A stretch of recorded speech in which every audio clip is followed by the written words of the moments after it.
Hello everybody, my name is Debbie and today I'm going to be giving you a lesson to help you with your maths literacy, and I'm so happy to see that there's so many schools from all over the Free State that are joining us today. Our lesson is on area and volume. So we're going to add a couple of extras, and I hope you've got your pens and paper and your calculators nearby, because I'm going to give you something to do while we go along. There will be an odd exercise to try out and see if you could practice what I've been telling you and teaching you today. Good luck and let's go. Right, before we carry on, I just want to make sure that you remember that pi for this year, where they started it with it's equal to 3,142, and you have to round off to 2 decimal places unless it's otherwise indicated.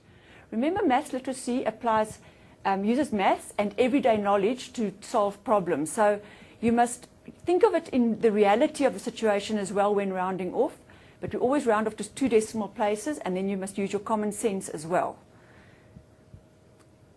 When we look at volume and area, I want to first just distinguish between what is area and what is volume. You should know this by now, but in case there's some discrepancies or you're not sure, let's just go through it quickly. Area is what you see in the blue there. It is a 2D shape, and it can be a rectangle or a circle or anything flat. So it's got length and breadth if it's a rectangle, and we work out the area of a rectangle using the formula length times breadth. But if it's an area of a circle, then we're going to use pi times radius squared. They usually give you these formulas, so you don't have to stress too much about the formula, but you must understand what the formula means to apply the question correctly. Now, if we've got length and we've got breadth, this is a 2D object. So when we multiply the centimeters by centimeters, our answer for area is always going to be something squared.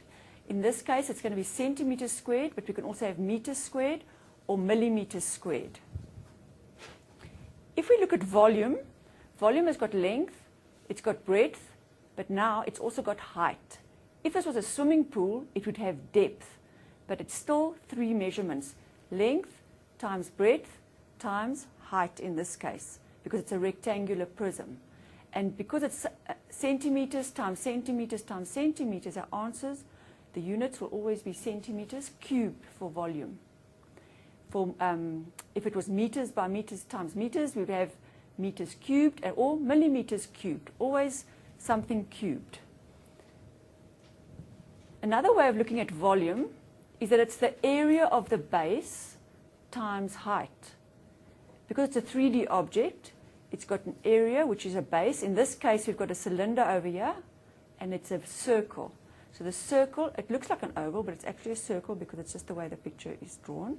But it's an area of the base times the height in centimeters. Or we could have a rectangular base times the height in centimeters. So it's the area, which is centimeters squared, times another measurement, which makes it, again, cubed. Centimeters cubed.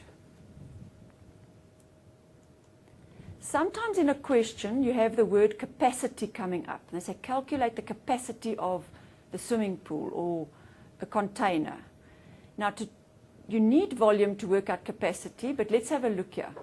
Volume is the space an object occupies. For example, it will be 200 centimeters cubed, because it's got length, breadth, and height, as we spoke about just now. But capacity is how much an object holds. And normally we speak about the liters, it holds 10 liters or so many kiloliters. The relationship between volume and capacity, and you should be given this in a paper to use if you have a question like this, 1 centimeter cubed is 1 milliliter. So 1,000 centimeters cubed will be 1,000 milliliters, and 1,000 milliliters is 1 liter. So we can say 1,000 centimeters cubed is 1 liter. If you have to convert centimeters cubed, which we will just now, I'm going to give you an exercise like that, we have to change centimeters cubed to liters. We're going to divide by 1,000. Now if we look at this example, maybe at Cedar Secondary School, maybe they've got an area in their garden where they need to pave now because of all the drought we're having. We're not getting rain. It's just sandy and dusty there, and it doesn't look very nice.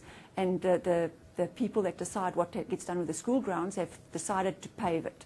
So they've got this area that's a rectangular shape, and they've decided they're going to put a flower bed inside the area. How you work it out is you have the total area that has to be paved minus the flower bed, because the flower bed's not going to get paving. It's just the area around the flower bed in that rectangular shape. I want you to remember this thing of subtracting what you're not going to pave. If we look at the next slide, here's a question, and I want you to try it for me. An area measuring 12 meters long and 9 meters wide is going to be paved, but a circular flower bed will be included in the area. If the diameter of the bed is 5 meters, calculate the area of the paving. Now, the diameter is from that side right through the middle to the other side. But our formula says we have to use radius if we want to calculate the area of the circle. So you're going to have to halve that 5 meters. You're going to divide it by 2. I want to give you a chance now to try this question and see if you can work it out.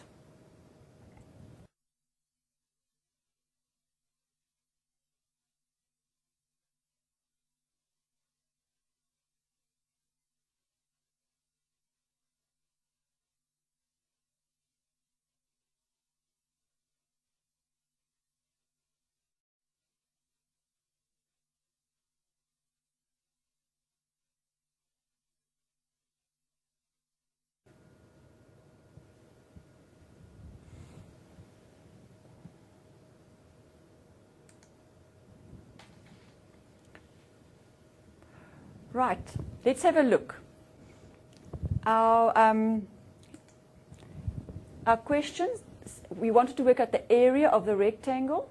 We have to work out the area of the rectangle, and we're going to subtract the area of the circle from the rectangle. I hope you all got that part right. Area of rectangle is length times breadth. And what I'm going to do is I'm going to draw a small little drawing here of what we're working with, okay? The area of the rectangle is 12 meters by 9 meters. So we're going to write here 12 meters times 9 meters for the rectangle. And then we're going to subtract the area of the circle, which is pi times radius squared. But the radius is equal to 5, which is the diameter, divided by 2, which is 2,5 meters. Remember that, huh? Minus, we're going to take 3,142 times the radius, which is 2,5 meters.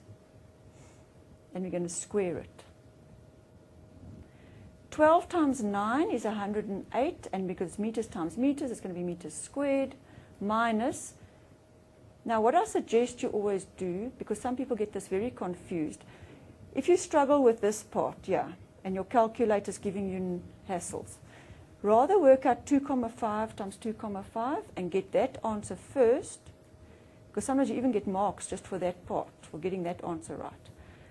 And then you multiply by 3,142. So now we've got 108 meters squared minus, this answer here is 19,6375. Now what did you notice? I didn't round this off. You mustn't round off in the middle of a sum. You leave it all the digits there. I'd say go at least to 6 digits. Don't round it off. And now you get an answer of 88,3625 meters squared. Now we can round off. And those little squiggles just mean it's an estimation. So we're going to round off to 88,3. Who knows what it should be? 7 or 6? It must be 6 because the 2 is less than 5. We round down. Meters squared. So that's the area of our rectangle, of our paving. This is paving, remember. I hope many of you got that correct. It's quite a good sum and good chance of getting something similar where you have to subtract something. Okay, so let's have a look now. Let's go back to our to the PowerPoint and look what we're going to do now.